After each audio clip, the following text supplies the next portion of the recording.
The next place I wanted to show within Montevideo is Parque Rodó, and it's basically kind of right in the middle of the city. And there's an artificial lake, and then you can actually rent boats. I didn't realize it was artificial until I looked it up later, but you can kind of tell from all of the very like green water and whatnot. But it's a really cool place. I think the perimeter is about like a mile and a half around, and so there's like a sidewalk, and you can like walk around it or go running. And then there's like a bunch of stairs. So this is like the lower part of the park. On the upper part, there's a lot of other activities and like rides and whatnot, which I'll show later.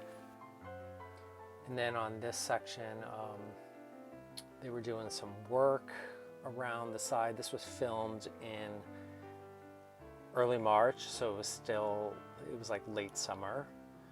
So the weather was nice, and this building over here is part of the children's library, Biblioteca Infantil María Stagnero. And then there was a statue on the outside. I didn't get a good shot of it to see who that was. But again, it's a pretty nice area. Lots of people outside because the weather was really nice at this time of year. Right now it's winter, so it's definitely not like this. But temperatures are in like the 50s, which isn't that bad. People are complaining, but so anyways, these boats, these pedal boats are really cool. I did not go in it. I do have an intention to go, and you can rent them for like 20 minutes. There's a little dock, and you have to have two people in it. I think if you're under 5, it's free. So the company is Mondo Pedal, and here's a shot of the price. And it looks like they take credit cards as well. So it's about $3.75 for 20 minutes. I don't think you need more than that. There is a theater where they have a lot of performances during the summer. I did not get to go to that. I put a picture in there. And then Juegos de Parque Rodó. There's a lot of games and rides. So the Juegos del Parque Rodó, usually it's open daily from 5 to 1 a.m., 5 p.m. to 1 a.m., and it's closed on rainy days. But apparently it's open Saturday and Sunday, 3 to 11 p.m. I don't know if it is. I don't think I've been down there, but you can see there's rides and everything here. Two of the most iconic rides, the roller coaster and the ghost train, were removed in 2013. But there's a lot of photography on the outside of the way back in the history. I thought that was kind of cool, showing those and what it looked like back then. And you can see some of the rides too that were there. And then there was this area right near the public space exhibition.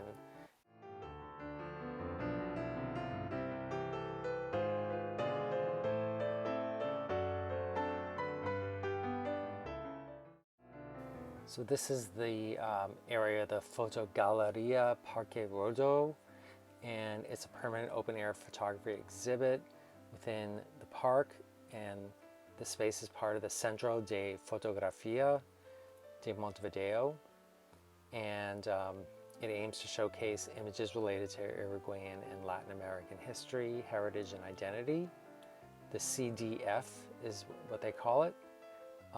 And they manage all the outdoor exhibition spaces throughout Montevideo, including the ones in Prado, Ciudad Vieja, and other areas. So I thought these were really cool shots. They were all performances throughout Montevideo in 2024. And you can see there's a good variety of performances, from classical music to traditional to rock to jazz. There were some photos of Carnival And then here's some information about the organization and what they do.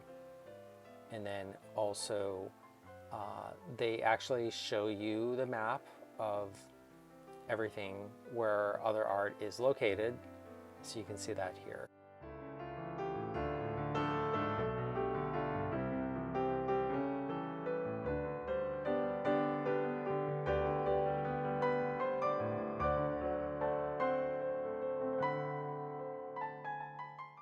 There is a tennis center, and I am a tennis player, so I'm going to be checking this out. I have not gotten my act together yet, but they do have clay and hard courts there.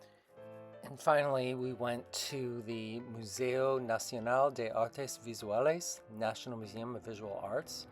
And they have a really cool outdoor area with some sculptures and whatnot.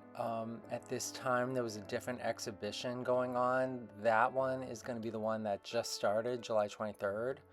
I don't know much about it, but this museum is free. There's also the Lab coffee shop. They have other locations. This was a really interesting and kind of crazy, scary sculpture called Gorda de Trenzas by Hugo Nantes. It means fat girl with braids, so that was kind of crazy. So upstairs, there's another exhibit, Anatomia de la madre-madero by Wilfredo Díaz. He died this year, but the exhibit had all wood sculptures, and some of the stuff was like actual sculptures that were like carved and whatnot, but then there were also things that were like pieces of closets or doors, like all put together. So we thought that was kind of cool as well.